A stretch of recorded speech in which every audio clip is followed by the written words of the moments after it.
అనారోగ్యంలో ఉన్నాయా? ఉన్నాయి.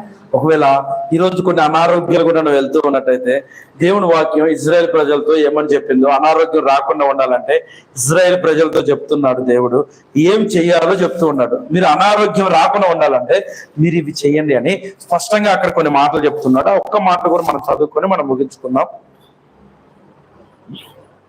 26వ వచనం.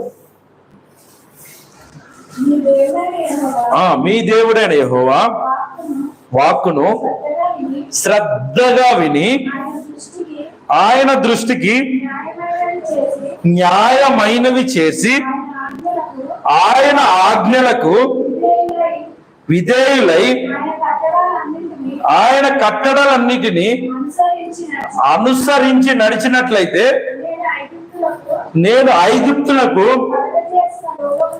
కలుగజేసిన రోగములను ఏదియో మీకు రాకుండా నిన్ను స్వస్థపరచును, నిన్ను స్వస్థపరచు యెహోవాను. ఆమేన్. ఇక్కడ మీకు 4 పాయింట్లు గుర్తున్నాయి, అర్థమవుతుందా? 4 పాయింట్లు ఏమేమి చెప్తున్నారు చూడండి. దేవుడు అంటున్నాడు నీకు అనారోగ్యం రాకుండా ఉండాలంటే ఈ 4 విషయాలు చేయాలంట. ఏంటో 4 విషయాలు అంటే, మొట్టమొదటిగా చెప్తున్నాడు మీ దేవుడైన యెహోవాను శ్రద్ధగా వినాలంట. ఎలా వినాలి? శ్రద్ధగా. నువ్వు దేవుడు వాక్యాన్ని శ్రద్ధగా వినాలంట. మొట్టమొదటిగా నువ్వు శ్రద్ధగా విన్న తర్వాత చేయాల్సిన పని ఏంటంటే ఆయన దృష్టికి న్యాయమైనది చేయాలంట.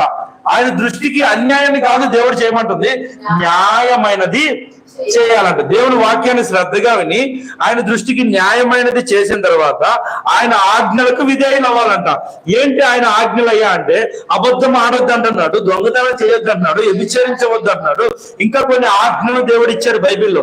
నిన్ను వలె నీ పొరుగు వాడిని ప్రేమించమంటున్నాడు. ఈ ఆజ్ఞలకు ఏం చేయాలంట? విధేయులు అవ్వాలంట, లేదంటే లోబడాలంట. హల్లెలూయా. తర్వాత ఏం చెప్తున్నాడు తెలుసా? ఆయన కట్టడాలన్నిటినీ అనుసరించి. ఆయన కట్టడాలంటే ఏంటో తెలుసా? ఆయన ఏదైతే కొన్ని రూల్స్ పెట్టాడో, ఏదైతే కొన్ని నియమాలు పెట్టాడో, ఏదైతే ఏ పరిధిలో అయితే నువ్వు దాటకూడదని చెప్పాడో ఆ కట్టడాలన్నిటినీ నువ్వు అనుసరించి నడుచుకోవాలంట. అప్పుడు చెప్తున్న మాట ఏందో తెలుసా? నిన్ను స్వస్థపరచు యెహోవాను నేనే. హల్లెలూయా, హల్లెలూయా. చాలా మంది ఏం చేస్తారు తెలుసా? దాని ముందు అంతా తీసేస్తారు, ఈ ఒక్క మాట పట్టుకుంటారు.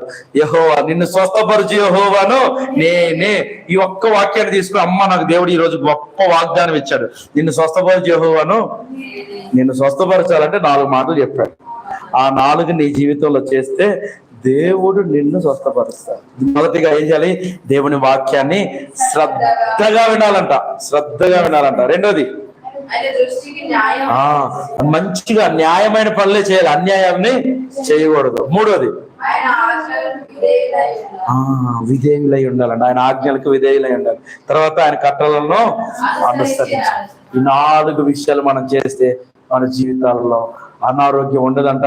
ఒకవేళ అనారోగ్యం వచ్చినా నిన్ను స్వస్థపరిచే యెహోవా నేనే అంటున్నాడు. హల్లెలూయా, హల్లెలూయా. చిన్న ప్రార్థన చేసుకుందామా? చిన్న ప్రార్థన చేసుకుందాం, మన వాక్యాన్ని మనం ముగించుకుందాం. ఈరోజు నేను 3 అద్భుతాలు చెప్పాలని ఆశపడ్డాను, కానీ దేవుడు ఒక్క అద్భుతంలోనే అనేకమైన మర్మాలను దేవుడు మనతో మాట్లాడాలని నేను నమ్ముతున్నాను. గొప్ప విషయాలు, కొత్త విషయాలు, శ్రేష్టమైన విషయాలు నీతో నాతో మాట్లాడాడు. నిజమే కదా? సమస్య నీ ముందే ఉంది, ఆ సమస్యకు పరిష్కారం కూడా పక్కనే ఉంది. ఒక్కొక్కసారి నీకు ఎప్పుడూ అనిపించలేదా, అరే ఇంత పెద్ద సమస్యకి చిన్న పరిష్కారం ఇంతేనా, అరే ఇదైతే నేను ఎప్పుడో చేసేవాడిని కదా అనుకుంటావు కదా? అలాంటి అనుభవాలు నీ జీవితంలో ఎన్నో ఉండొచ్చు. ఒక్కొక్కసారి ఎంతో పెద్ద ఆర్థిక సమస్య, డబ్బుల కోసం సతమతం అవుతుంటే సడన్ గా ఒక వ్యక్తిని అడగంగానే అతను సహాయం చేస్తాడు. అరే నేను ఎందుకు ఇంత టెన్షన్ పడ్డాను, ఎప్పుడో అతను అడిగితే అయిపోయేది కదా అని నీకు అలా అనిపించుండొచ్చు. ఇగో దేవుడు చెప్తూ ఉన్నాడు, నీ సమస్య ఎంత పెద్దదైనా ఆ పెద్దదాని పక్కనే సమస్యకు పరిష్కారం పెట్టాడు. నువ్వు చేయాల్సిన పని ఏందో తెలుసా? నువ్వు అక్కడ మోకరించి ప్రార్థన చేయాలి. యేసయ్యా, దేవుడా సహాయం చేయ. చేదు నీటిని అక్కడ పెట్టిన దేవుడే ఆ చేదు నీటి పక్కనే ఒక చెట్టుని పెట్టాడు. నీ జీవితంలో కూడా ఒక చేదైన అనుభవం నీ జీవితంలో పెట్టాడేమో, భయంకరమైన సమస్య నీ జీవితంలో పెట్టాడేమో. అయ్యో నాకు ఈ సమస్య నాకు ఎప్పటికీ పోదు అనే ఒక పెద్ద సమస్య నీ జీవితంలో కనిపిస్తుందేమో. నువ్వు ఆలోచించాల్సింది ఏంటో తెలుసా? అక్కడ నిలబడి ప్రార్థన